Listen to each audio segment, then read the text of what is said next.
Hello guys, in this video I'll show you how to invite and play with friends in Forza Horizon 6.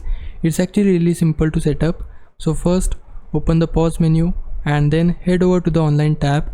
Once you are here, you'll see different options like social, friends online, recent players and convoys. Now go into the social section.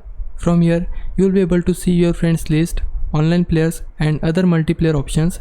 Now the friends online section depends on the platform you are playing on. For example, if you are on Xbox, then your Xbox friends will appear there, and if you are playing on PC through Steam, then your Steam friends who own the game should show up as well. You can also check the recent player section if you recently played with someone and want to invite them again.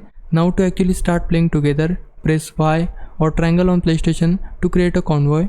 Once the convoy is created, press the same button again to open Manage Convoy. From there, select Invite Friends. Now you can search for your friends, send them an invite, and once they join, you will be able to drive around and play together in the same session.